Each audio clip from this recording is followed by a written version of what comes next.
I think Zingerman does it a little bit different than, and I think there's a couple different things that kind of play into that, where they're lifting up our staff and supporting our staff.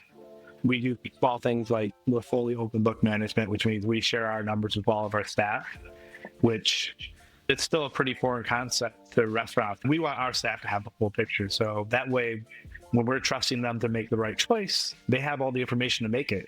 I think one of the things that I see in the kitchen is just our longevity of staff, where they want to be here. They want to be part of this business. And I think it's just been such a cool and unique thing to see how it's worked out over the years.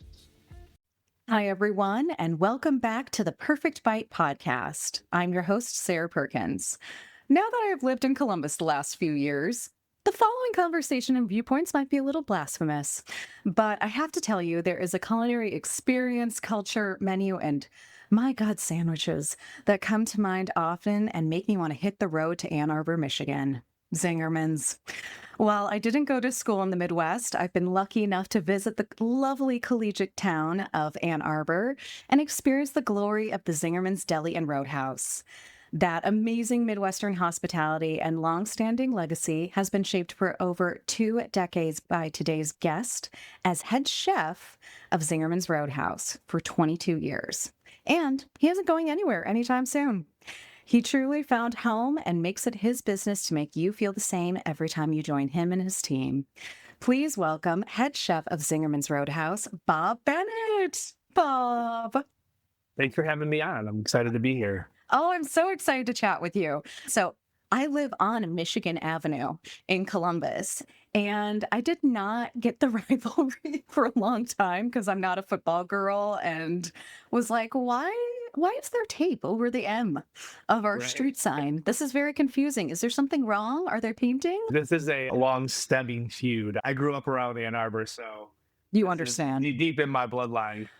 Well, please don't hold it against me. Again, Chicago girl at heart. And I love some peanut butter and chocolate together, but I also, oh my God, that Zingerman sandwich, what you do at the Roadhouse as well. I love it all. So I'm team food. Thanks. So I always love to take things all the way back to the beginning here. Tell us when you first fell in love with food. What was eating and cooking like in your household growing up?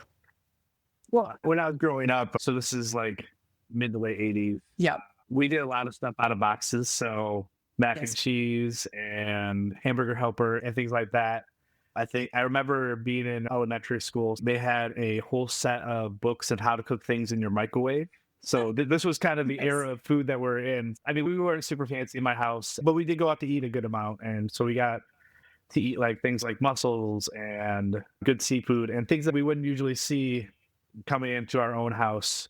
I think a lot of times our food was more about the people that were at the table with us than necessarily was about the food that we're eating. On my mom's side of the family, we had huge gatherings where we had like 20, 25 people around, kind of like an island bar. And it might just be eating like KFC or something, but everyone getting along, just a sense of community and family. So I think that was a big piece of it growing up. I would say I didn't really fall in love with food until probably like my early 20s when I started working in restaurants. And a lot of it was the energy around in the kitchens and the people that we're working with, that teamwork and everyone kind of pushing towards finishing a service. But then as I started learning about the food that we were putting on the plate, I really started to get to know my vendors that were producing the food and where it was coming from and just get really excited about that and telling that story to our guests. What drew you into the food industry originally? I needed somewhere to work. So yes. Or like, I need money. I feel like a lot of people kind of draw with that. So I started at this, it's kind of like a hibachi grill, but like it was like a fraternity putting it on. So it was called Mongolian Barbecue. And it was like 4 of my buddies, like we're around this kind of big circular grill and customers would bring up like their raw bowls of food. We throw it on there, cook it, do some tricks and and we had big tip bowls put out. So it was just like this fun atmosphere, but not really cooking at all. I think the most we cooked was like taking a frozen cube of soup and adding water to it, kind of thing. But so for on the grill, I mean, that takes skills. Right. So that was about it. But it was really just trying to find a place to earn some money and then just kind of fell into it. This was while I was going to school. Like a lot of kids, I graduated high school and really didn't know what I wanted to do, but That the path at that time was figure it out while paying for college and going to college. So that's what I did. I went to a couple of universities, Siena Heights University, then the Eastern Michigan, to the community college, and then back to Eastern Michigan when I was like probably a couple semesters from a psychology degree that I was never going to use because I wasn't ever going to sit in the office or do research or anything like that. So, and this was while I was working at the deli, studying sandwich menus more than I was actually paying attention in class. So it seemed like a good sign, like maybe this is the path I need to go on. Yes, and it definitely worked out. I mean, I think a psychology degree is so interesting too, because you're in a space with so many different types of people and you have to figure out how to motivate them and what makes them tick, but also what's something underlying that may be going on here and if their trauma is coming into play too. I tell folks I probably used it more than I would have ever if I would have gotten the degree.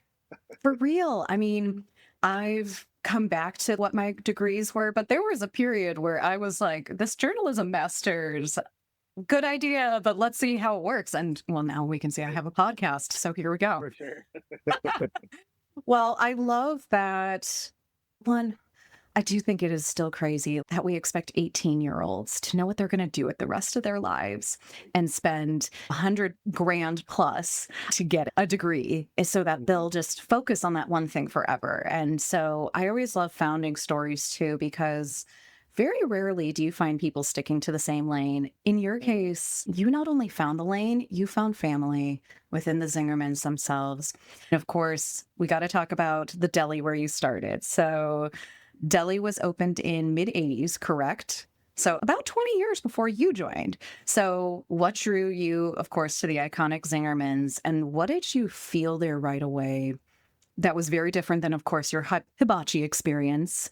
It sounds like you were also taking a couple culinary classes. You really just dove headfirst into it all. Mhm.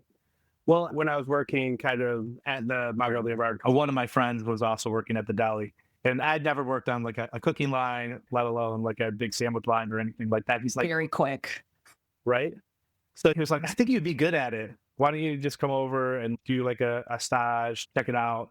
So I did it. I enjoyed it enough, the energy. And I would say like it's a sandwich line, but it's probably busier than any sandwich line that's out there for the amount of food that they push through there daily. It's pretty astronomical. But then I just jumped into it. And I feel like when you find something that you excel at or good at, you get drawn into it even more. But hey, I'm pretty good at this. Let's see how far we can kind of go with this. And I really just kind of jumped into it feet first and just started working it. And still didn't know really anything about the food, but like energy of the line. And I knew the ingredients were quality. I didn't really know where they were coming from or how they got from point A to point B or what made them really great. But it was just a fun experience of learning how to like, I don't know, restaurants are like the key trainer of like the soft skills of showing up to work, clocking in, doing the job, following it all the way through, cleaning up after yourself, hitting all the steps all the way through. So I just really enjoyed kind of that process of it.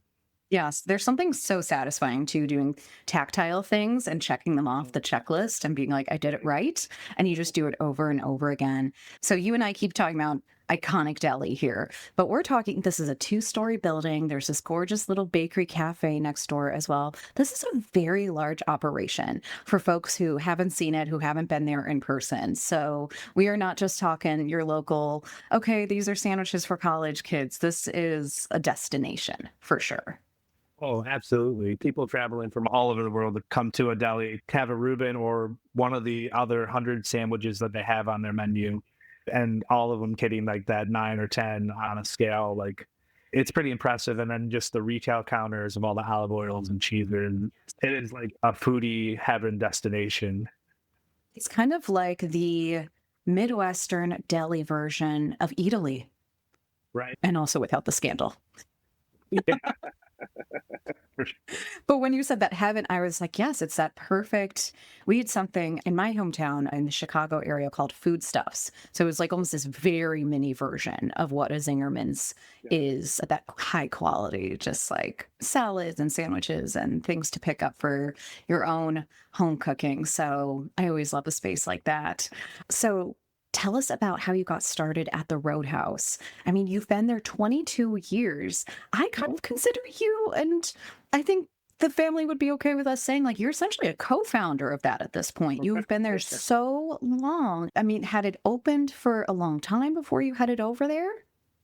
So when I was working at the deli, a lot of times what they do when they bring in like managing partners for new businesses, they'll bring them into a deli or one of the other businesses, just kind of get their feet wet and kind of Zingerman's and how we run businesses and kind of the culture of it. So Alex Young, who was the opening managing partner and chef of the Roadhouse, he was over there working on the sandwich line with us, like doing some stuff for the deli case, just kind of learning his way through. And I knew they were opening and I was enjoying working at the deli and just kind of in that period where, okay, I don't think I'm going to do this psychology thing, but I'm really excited about food.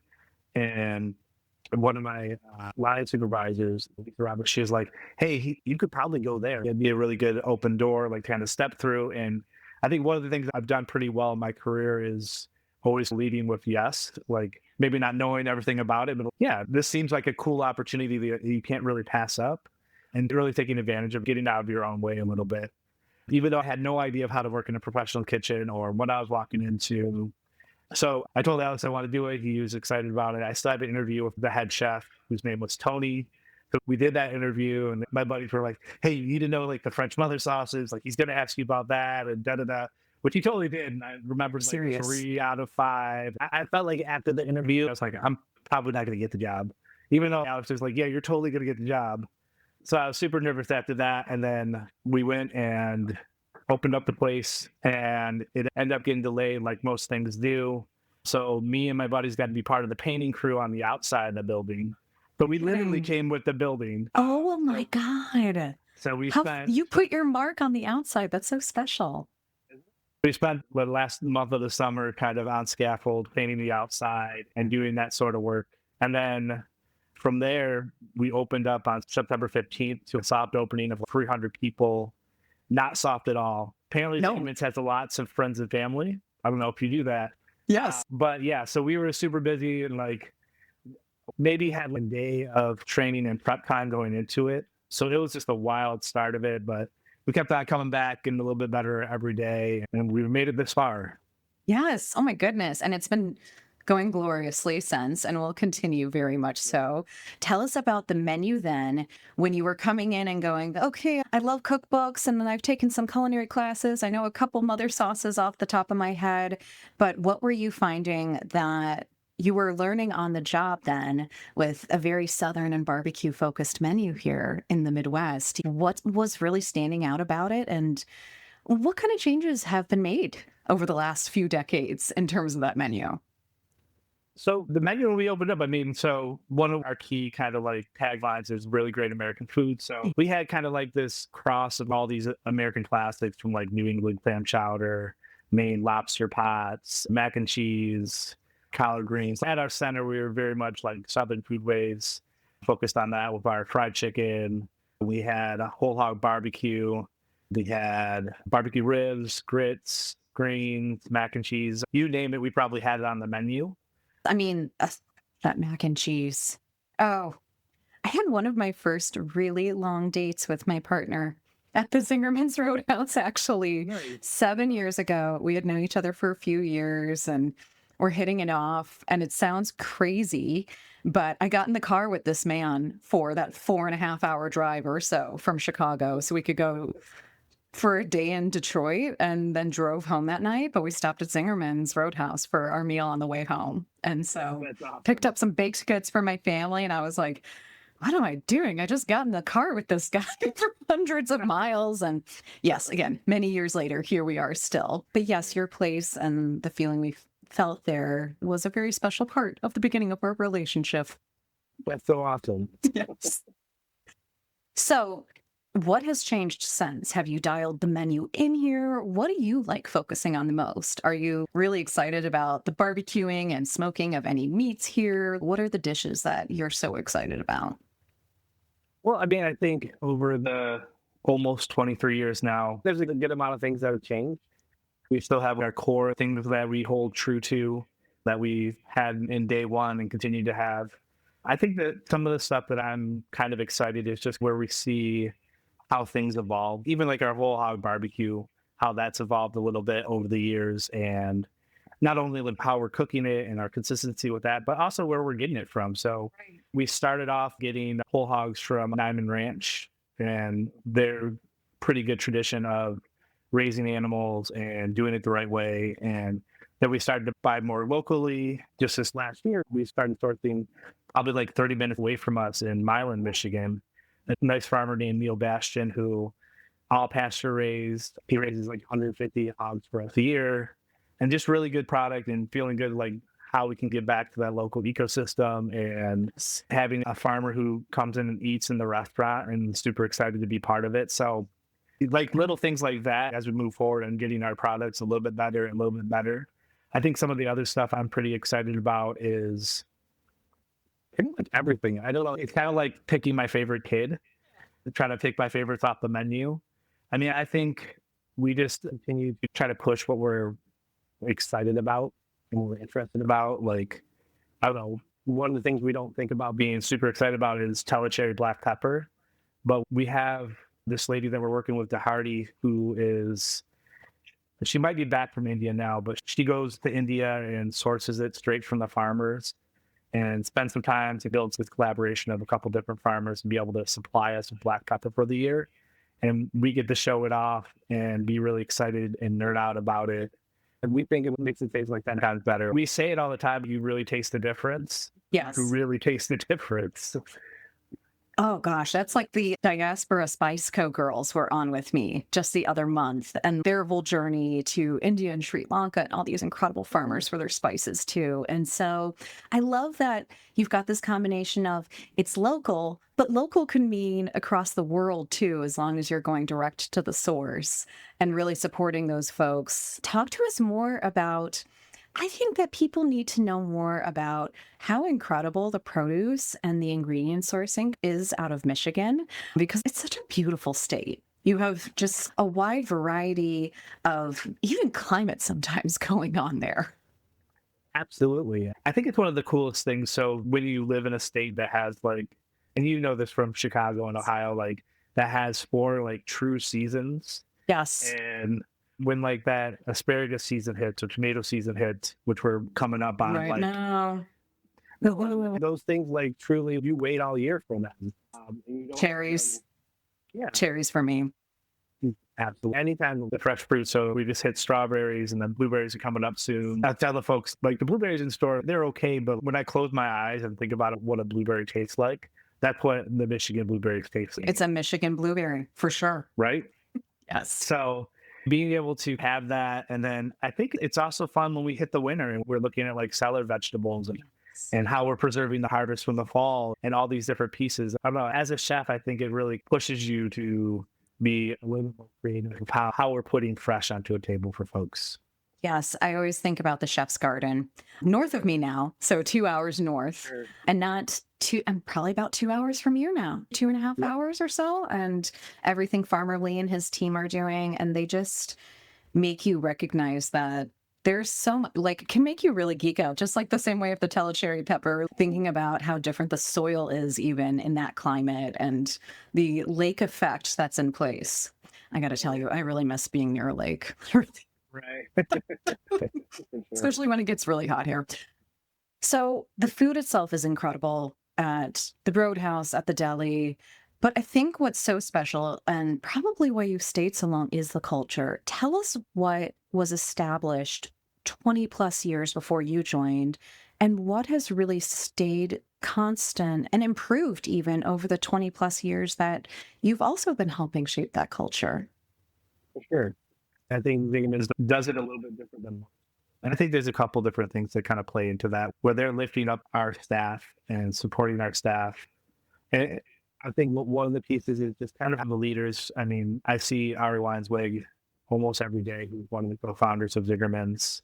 He's still in the Roadhouse most days and going out to all the different businesses in like year 45 of being in business. So, but when your owner or co-founder sets that standard for folks of how are we supporting those that are working next to us, I think it's easy for everyone else to fall in line with that.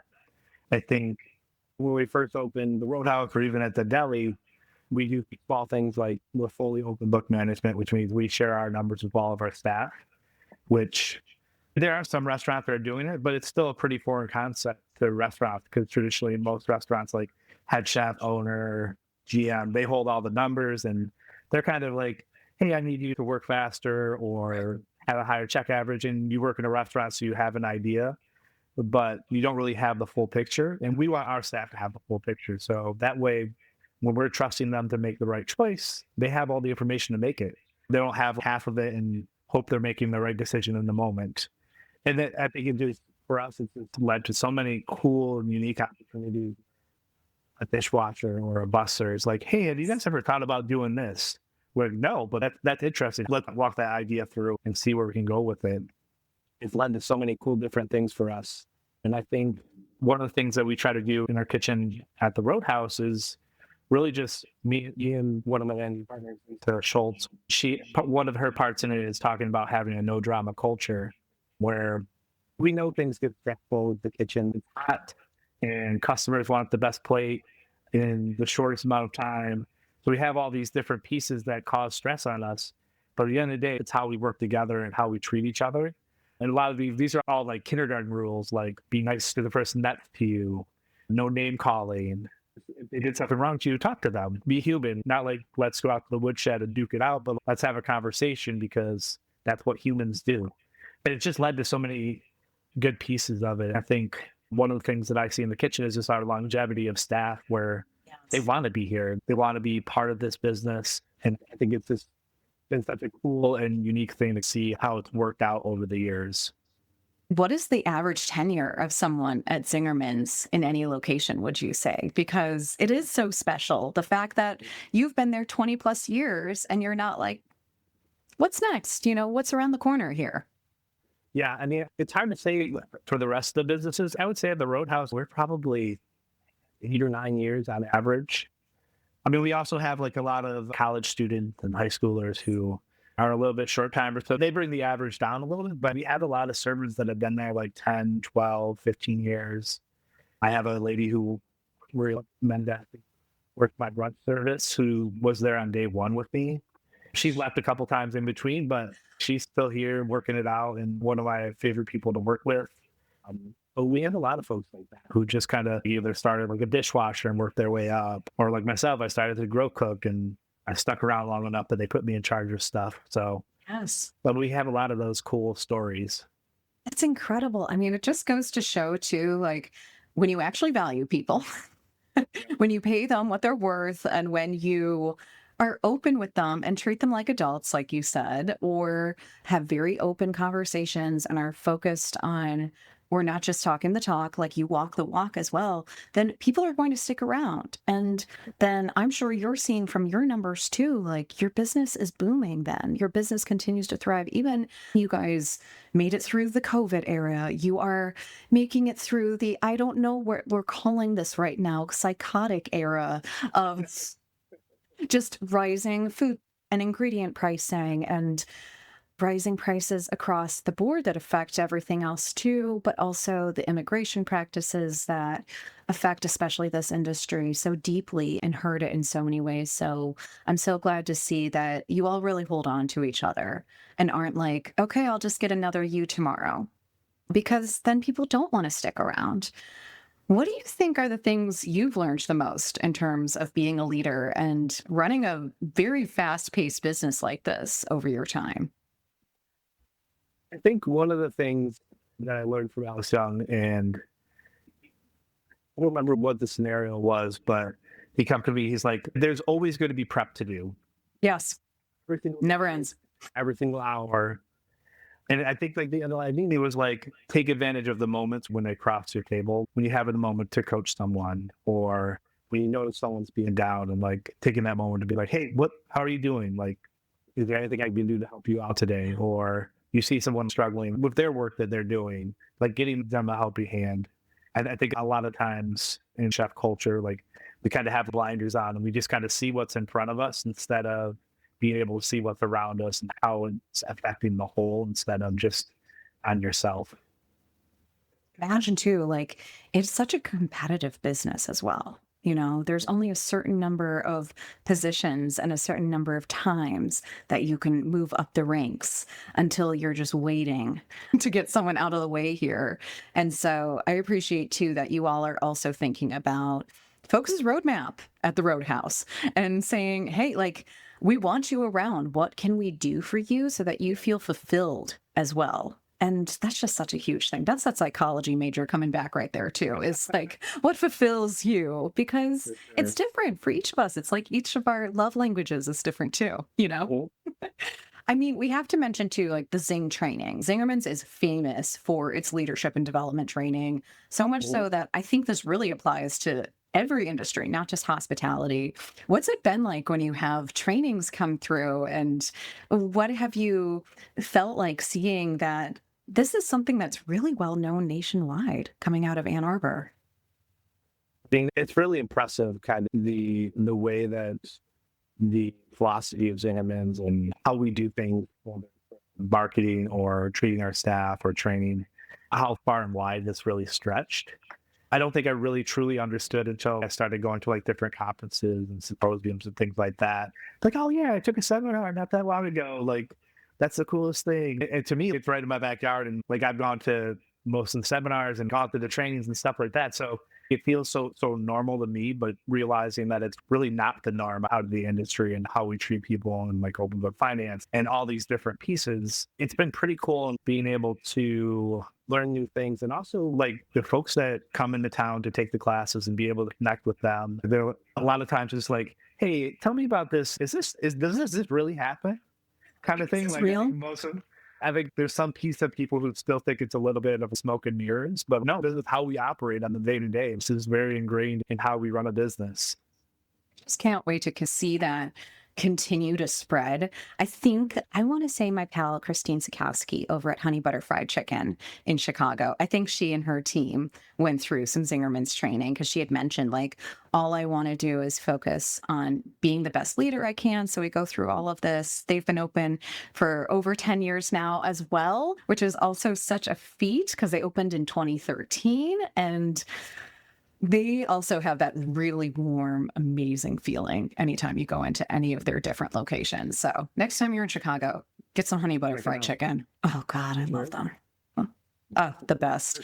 But I digress here. I want to hear, like, when you're in a position like this for so long, one, I'm sure you've been asked this question of, have you ever had that moment where you're like, maybe I should go to Chicago, maybe I should go to Detroit, New York, like change up your experience and then come back? Or think, is there anything you would ever like to do differently in the future? So curious about if you've ever had those moments of doubt in your own journey. And also, when you're in a position like this with something so long-standing, how are you continuing to find inspiration today, whether it's from menu changes or just ways that you're working with your team? Well, I think it's natural as we're going through our kind of timeline in a place where just burn out Yes. from working in the same position for too long. I think one of the cool things that I've been able to like maybe manifest is being able to learn outside of the building, like being able to go to the Southern Foodways Symposium that the Southern Foodways Alliance puts on every year, and learning and network with a bunch of folks. I think the willingness to and encouragement I get to learn, and a lot of it is myself learning. Like, I have a ridiculous cookbook collection, and so I've done a lot of learning instead of going to the place, but reading about places and trying new things and being excited about that. I also think it's the people that I'm surrounded with. Part of it is my loyalty to them. I want to support them. I want to see them keep on growing and moving and going forward. That keeps me connected to it. I think when I started at the Roadhouse, I told Alex, I was like, my goal, I want to work here like a year, and then I want to go to like Chicago or New York and like really get my chops in. And then I ended up just enjoying it so much that I was like, I'm not going anywhere. My family's all around the town, and like being able to be around the people I know. And then as I've gone farther, and like the guests that I know, our regulars that come in are awesome. We feed them sometimes every day, sometimes twice a day, or at least once a week kind of thing. Like, these people, they're the folks that kept us going. Like, when we talk about COVID and the struggles that happened, that like without this large group of regulars who are like coming in and going through the drive-through or calling an order and parking their car and having someone walking out to them, like they were the folks that kept us going. So being just super appreciative of that, and as this business keeps on going, finding kind of fresh ways to think about one of the cool things about restaurants is that pretty much every single day is different. Yeah. We never run into the same exact day, although sometimes it feels like it, but we always have different challenges, different cool things that happen. I think all those things in this building and this business have really kind of kept me coming back day after day. Yes. It's, again, just such a special feeling. And like you said, you can find inspiration anywhere. Are we going to get a Bob Bennett cookbook? Maybe one day farther down the road. So, speaking of community as well, you are also a really big part of the Independent Restaurant Coalition. So, you, Eric, Cody, Corey, like the whole gang up there during Utility Show, you all very much inspired me to figure out how I should be involved from a partner standpoint and how I can be helpful there. But tell folks about when you first joined, why this group has been so important to you, and what you all are continuing to do today across the country so that independent restaurants can get the same rights and support that we're seeing from our big chain friends. Sure, absolutely. So my first kind of step into the Independent Restaurant Coalition was during the pandemic. I wasn't on the first call, but probably a couple weeks after. Well, I mean, we're still trying to run a restaurant, and so being able to step into that, and it is like all the bigger names in restaurants, and listening to them talk about how are we getting these steps, and then stepping away from that and like doing the work of the restaurant, but the role that they played in the Restaurant Revitalization Fund and really helping restaurants get through that whole process. I remember being on like a Zoom call with them, talking to senators, and the senators like, well, what is this going to help us? He was a really big fan of like the deli, and he always came into the deli for a sandwich. I was like, well, if this doesn't happen, there's not going to be a deli. Oh, like, sandwiches for you. Yeah, no more sandwiches for you. And I think you hit home with them, and kind of like fast forward 5 years, like we make it through the pandemic, and the IRC is still going, and they're introducing themselves to Congress. And Erica calls me up and like, hey, I'm really free to do a fly-in. We're going to talk to your senators and Congress people. And this is like way forward to me. I've never even thought about like, as far as being a chef, like this is a step that a chef could take, and that realization. But we fly in and we get to sit in front of some of it's staffers, some of it's our actual Congress people, but realizing that people that are watched and want to do good, it's just been know nothing about restaurants or what we're going through or the challenges that we face on a daily basis, or even how some of their choices affect how we're able to do the work that we do. And I think that's the cool thing about the Independent Restaurant Coalition is that we're here to talk for our independent restaurants, our mom and pop places, even to some of our bigger places, and passing that message along like, hey, we need change and we need it now. We are a community resource. We are the place where the community comes and gathers and celebrates and shares when they're excited or even shares when they're down. We are that for a lot of people. And we also employ probably the second or third most people in the US, like between college students to lifelong restaurant folks. Yes. It is a big piece of that. And I think the realization of what that is, I think the message is starting to become clear and get out to folks, but they're just, I don't know. I think I talked about it at the utility show, but it feels kind of like the game show where they have like the spinning wheel, and every time it stops on another thing that throws a curveball at restaurants. Like, oh, inflation. Oh, let's see what happens when we go to war, or let's see what happens when Cisco and Restaurant Depot merge. Yeah. Like all these different pieces that maybe seem inconsequential to folks that are sitting on the hill, but really the smaller guy who are like, restaurant margins are already super tight and we're already scraping by. And then like, oh, let's make them even tighter and see what happens. Almost that's on scale with the pandemic now.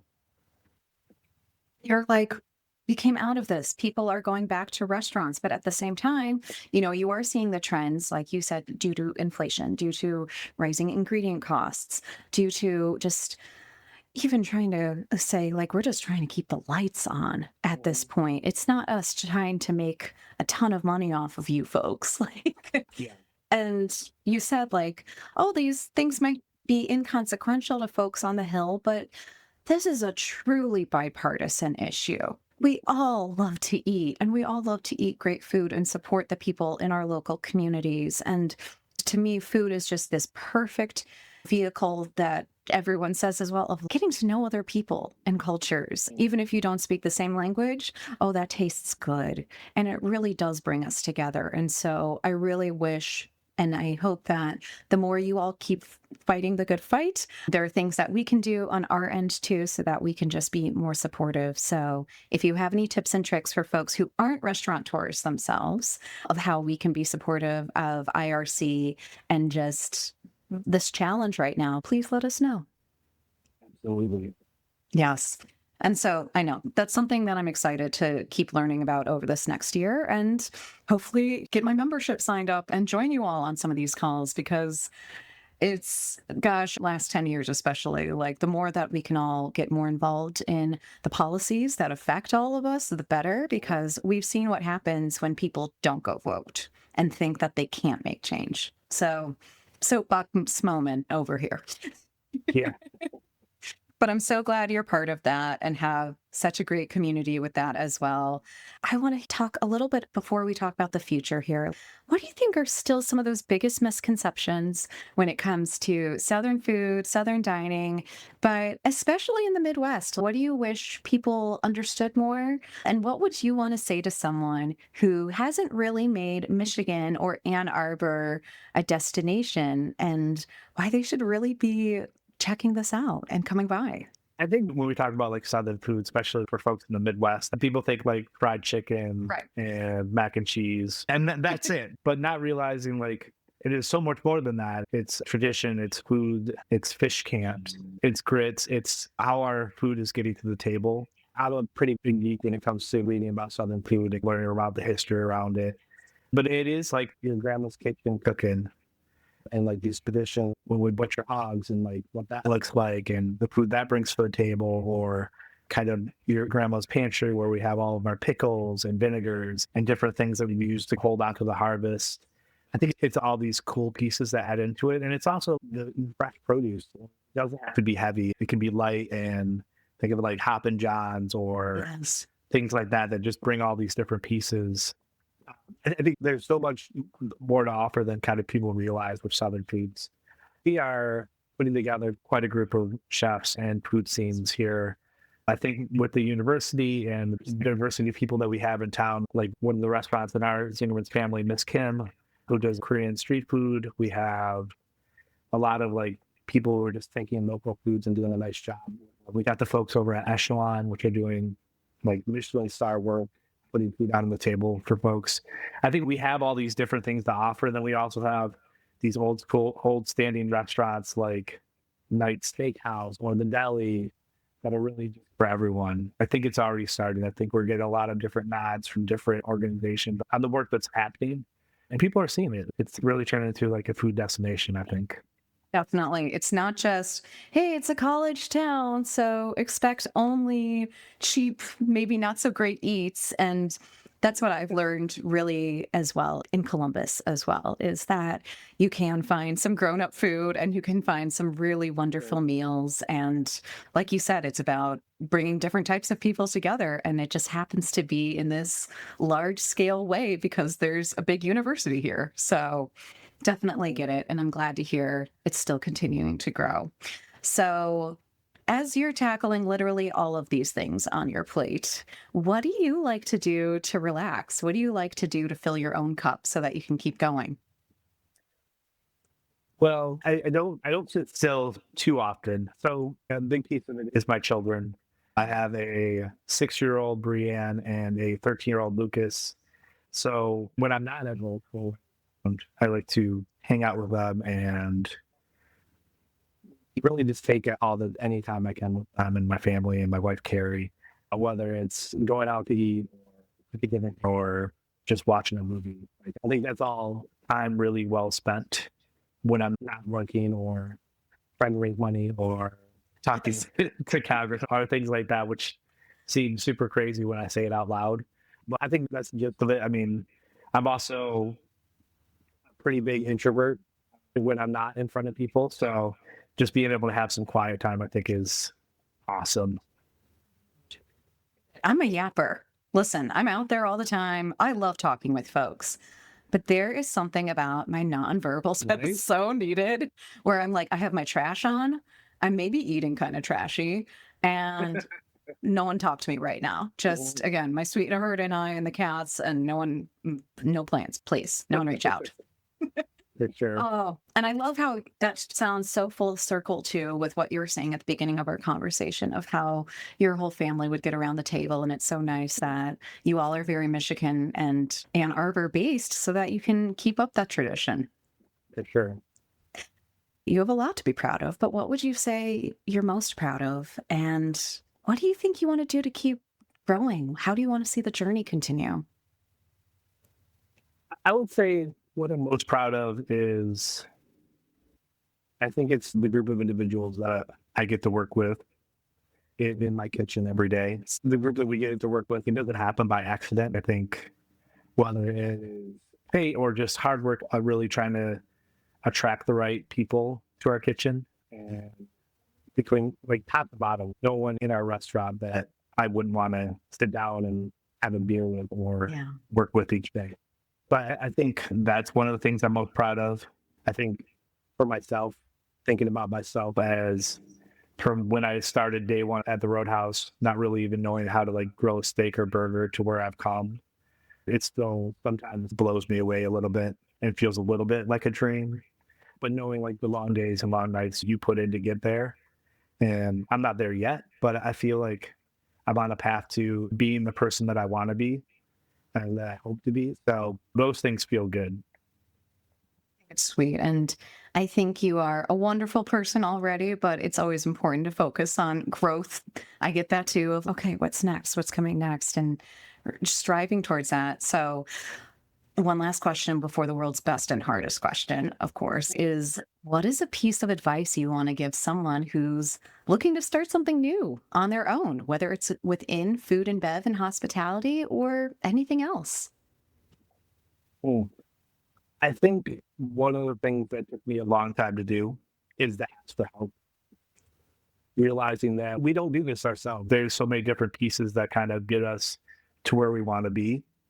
And I always felt like when I ask for help, it's the sign of weakness. Oh, I'm supposed to be a chef or I'm supposed to be a line cook. Like, I don't need any help. I'll just struggle through this and whatever happens may happen. But being able to ask for help and the results that come from it are so much grander. Very good advice. Yes, we all need it. We can't do everything alone. That's for sure. We are not robots. Even the robots can't really do everything alone. That's for sure. Bob, here we are. It's always bittersweet because it means our conversation is also coming to an end. But a little reminder for folks, this is called The Perfect Bite because it's not only a perfect bite of our friends across the food and bev value chain and everything they bring to us, but it's because we each have our own perfect bites. So something you've eaten, a dish, a meal, a memory that every time you think of it, it makes you smile. So Bob, what is your perfect bite? So many. I would say the perfect bite I often, if not always, go back for. I grew up, we didn't make biscuits in our house, but we went out and ate biscuits a lot. And I've made biscuits in probably every stop of my culinary journey outside of the hibachi grill place. So, I mean, it's a biscuit. It's probably the corner biscuit that has like those nice crunchy bits on the outside. And if I could get a slice of Nancy Newsom's country ham, which is we serve at the Roadhouse and what I've had throughout my career, I'm pretty good. Like, it's hard to have a bad day after that. That sounds so good. Maybe even a little, are you a butter person? Like a little butter on there? We put so much butter in our biscuits, we don't really need it. Oh, it's like a Southern ham and beurre. Yeah. That's beautiful. Awesome. That's very you. Thank you again so much for joining me today. This is such a pleasure. I can't wait to come up and see you all again and just take in the beauty that is Zingerman's all around. Can you let folks know where to find you? So, social accounts, website, and locations, and any other fun things you have coming up. For sure. Let's see. On Instagram, it's Chef Bob Bennett. Facebook, it's just Bob Bennett. We also have our Zingerman's Roadhouse accounts on each. You can see what the restaurant's doing at www.zingermansroadhouse.com. And just check out, we're trying to work on doing some different pop-up dinners around Ann Arbor. We're starting with a charity dinner coming up in July for No Kid Hungry, a couple other farm dinners, and see where else we can kind of land and bring some of the Roadhouse out to the people. Yes, I love it. Roadhouse on the road. For sure. Bob, thank you again so much. And everyone, thank you so much for listening in. This was Bob Bennett's Perfect Bite. Thanks for tuning in to The Perfect Bite today. You can listen to future episodes on Apple Podcasts, Spotify, and anywhere else you listen to podcasts. Thanks in advance for subscribing, rating, and reviewing. You can follow The Perfect Bite on social media at Perfect Bite Pod. Now go get something good to eat.